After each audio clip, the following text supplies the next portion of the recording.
Hello students, स्वागत है आप सभी का आरवी ट्यूशन क्लासेस के यूट्यूब प्लेटफॉर्म पर। दोस्तों, आज की इस वीडियो में हम आईटीआई इलेक्ट्रीशियन फर्स्ट ईयर का ट्रेड थ्योरी का चैप्टर नंबर 7 हम पढ़ रहे हैं, जैसा कि आप जानते हो।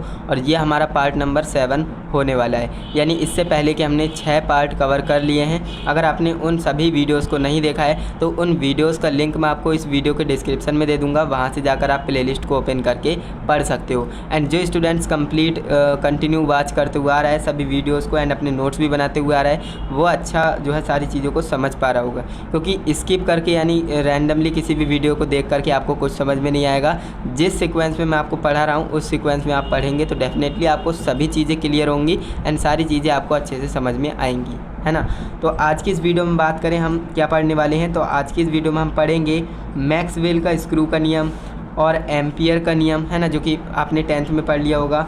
एंड इसके बाद चुंबकीय सुई क्या होता है ना। ये हम 3 टॉपिक को कवर करेंगे जो कि मोस्ट इम्पॉर्टेंट है। ये 2 नियम, है ना। चुंबकीय सुई क्या होता है वो ज़्यादा इंपॉर्टेंट नहीं है, लेकिन ये दोनों नियम आपके लिए बहुत ज़्यादा इंपॉर्टेंट होने वाले हैं।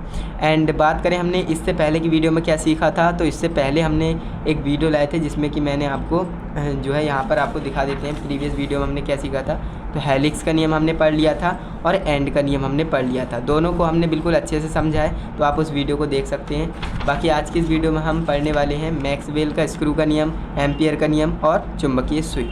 तो चलिए शुरू करते हैं। देखिए, मैक्सवेल का नियम क्या होता है, ये आपने क्लास 10th में भी पढ़ा होगा। मैक्सवेल का स्क्रू का नियम, है ना। इसमें होता कुछ नहीं, बहुत ही आसान नियम है, आपको समझाते हैं। यह नियम किसी करंट ले जा रहे चालक के आसपास चुंबकीय बल रेखाओं की दिशा को ज्ञात करने में काम आता है ना। चुंबकीय दिशा देखने में काम आता है या फिर ज्ञात करने में काम आता है।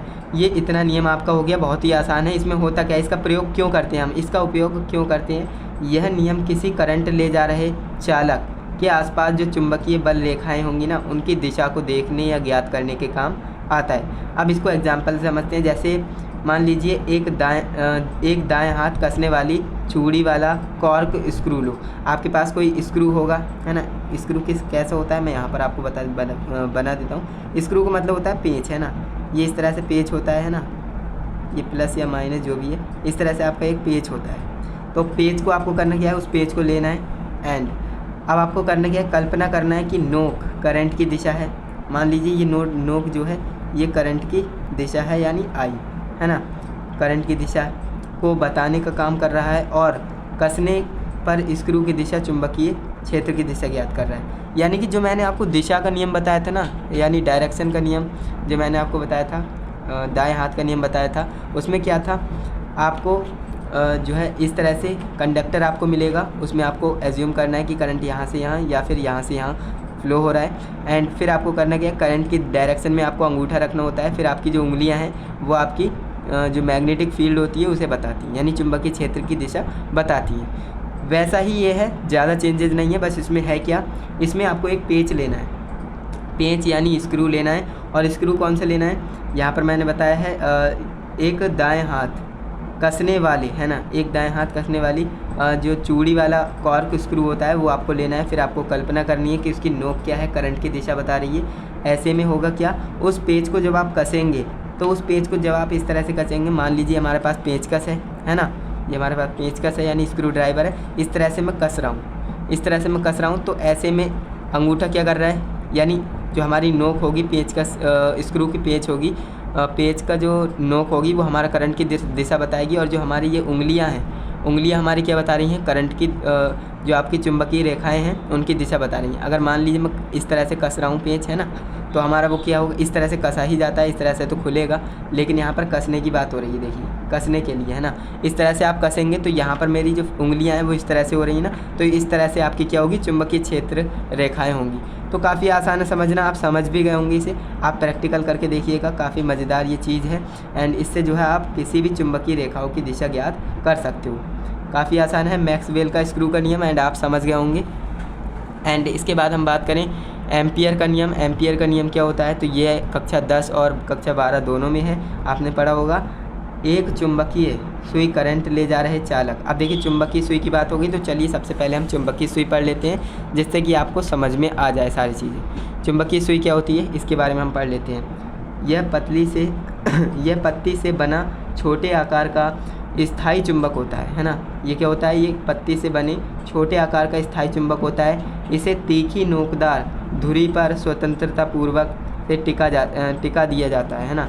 टिका कर चुंबकीय सुई का रूप दे दिया जाता है। इसे शीशे के छोटे केस में रखकर उसे कंपास कहते हैं, है ना। अब यहाँ पर आप देखिए, इसमें मैंने बोला क्या क्या। यहाँ पर हमने बात करी चुंबकीय सुई क्या होती है। यह पत्ती से बना एक छोटे आकार का स्थायी चुंबक होता है। इसमें होता क्या है, तीखी नोकदार एक धुरी स्वतंत्र रूप से टिकाकर एक चुंबकीय सुई का रूप दे दिया जाता है और इसे जो है इसके ऊपर जो है एक शीशा छोटे आकार का लगा दिया जाता है और केस में रख दिया जाता है। और इसको ही हम क्या कहते हैं, इसको ही हम कंपास कहते हैं। आपने कंपास का नाम सुना होगा, है ना। कंपास क्या करता है, डायरेक्शन देखने के काम आता है। तो कंपास में ही एक सुई होती है, उसी को क्या कहते हैं, चुंबकीय सुई कहते हैं। तो अब आप आ जाते हैं यहाँ पर एम्पियर के नियम पर। एम्पियर का नियम क्या होता है, एक चुंबकीय सुई करंट ले जा रहे चालक के नीचे ले जाओ।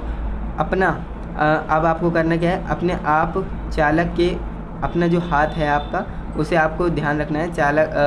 अपने आप को चालक के ऊपर तैरता हुआ कल्पना करो। आपको एज्यूम करना है कि आप जो है चालक के ऊपर हैं, है ना। ऐसा आपको एज्यूम करना है। यदि सुई का विक्षेपण आपके बाएं हाथ की ओर हो, है ना, आपका जो बाएं हाथ है उसकी ओर आपका सुई जो आपने रखी है वो उसका विक्षेपण आपके बाएं हाथ की ओर हो रहा है, तो ऐसे में चालक में जो करंट होगा ना, वो उसकी जो दिशा होगी वो आपके पैरों से सिर की ओर होगी, है ना।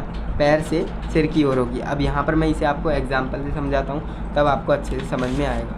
यहाँ पर देखिए मैंने क्या क्या बोला, एक चुंबकीय सुई, है ना, एक चुंबकीय सुई करंट ले जा रहे चालक के नीचे ले जाओ। अब देखिए ये हमारे पास क्या है, एक चालक है, यहाँ से यहाँ पर मान लीजिए करंट बह रहा है, तो ऐसे में हमने क्या किया, उसके नीचे ले जाओ। चुंबकीय सुई चालक ले जा रहे हैं, हाँ, यहाँ पर आपको करना क्या है, चुंबकीय सुई को रख देना है इस तरह से। ये हमारी क्या है, चुंबकीय सुई है, जिसे हम क्या कहते हैं, कंपास कहते हैं। ओके, सारी चीज़ों को ध्यान से समझिएगा। ये हमारा चालक है और करंट की दिशा कहाँ से कहाँ है, यहाँ से यहाँ है ना। करंट यहाँ से यहाँ बह रहा है। अब यहाँ पर आप देखिए अपने आप को जो है चालक के ऊपर तैरता हुआ प्रतीत करो। अब आप देखिए अपने आप को चालक के ऊपर, ये आपका चालक है, यहाँ पर आपको अपना प्रतीत कर लेना है अपने आप को, एंड कल्पना कर लेना है। एंड अब आपको करना क्या है, सुई का विक्षेपण देखना है कि आपका सुई जो है उसकी विक्षेपण कहाँ हो रही है। ये हमारी सुई है, अगर इसका विक्षेपण इस तरफ होता है यानी हमारे बाएं हाथ की ओर, अगर यहाँ पर होता है यानी हमारे दाएं हाथ की ओर।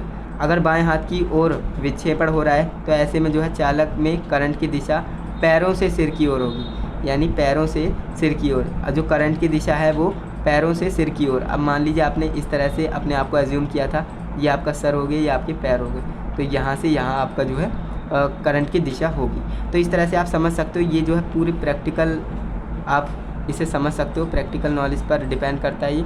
एंड ये आपको समझ में आ रहा होगा, मैंने आपको समझा दिया है कि जो आपका विक्षेपण है, सुई का विक्षेपण है, अगर बाईं ओर हो रहा है तो आपके सर से पैर की ओर, है ना, जो आपके पैर से सिर की ओर, सॉरी पैर से सिर की ओर आपका करंट की दिशा होगी। अगर दाएं ओर हो रहा है तो इसका उल्टा, यानी सिर से पैर की ओर आपकी करंट की दिशा होगी। तो ये आपका जो है एक एम्पियर का नियम है, जो कि इस तरह से आप इसे समझ सकते हो। तो इस तरह से आज की इस वीडियो में हमने क्या सीखा, मैक्सवेल का स्क्रू का नियम सीखा और एम्पियर का नियम हमने जाना, और चुंबकीय सुई क्या होती है इसके बारे में हमने जाना। तो आज की इस वीडियो में आपका ये चैप्टर फिनिश हो जाता है, यानी कंप्लीट हो जाता है। चैप्टर 7 आपका इसी वीडियो में कंप्लीट हो गया, यानी इसके मैंने इस चैप्टर के 7 पार्ट लेकर के आया, 7 पार्ट में आपको ये चैप्टर कंप्लीट करके दिया है। एंड वही टॉपिक हमने लिए हैं जो कि इम्पॉर्टेंट हैं, जो कि आपके एग्ज़ाम में पूछे जाते हैं। एंड अगर आपको वीडियो अच्छी लगी, वीडियो को लाइक कीजिएगा, बाकी अपने दोस्तों के साथ भी शेयर कर देना। एंड अपने हैंड रिटन नोट ज़रूर बनाइएगा।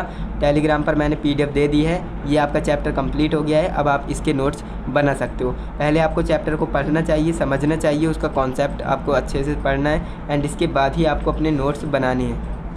नोट्स प्रिपेयर करना बहुत ज़्यादा ज़रूरी है, जिससे कि आपको सारी चीज़ें आपके माइंड में रहती हैं। तो आपको अगर वीडियो अच्छी लगी, वीडियो को लाइक कीजिएगा। एंड कहीं पर डाउट है तो आप कमेंट करिएगा, मैं आपका डाउट क्लियर कर दूंगा। एंड हम मिलते हैं नेक्स्ट इंटरेस्टिंग इन्फॉर्मेटिव वीडियो के साथ। तब तक के लिए जय हिंद, वंदे मातरम।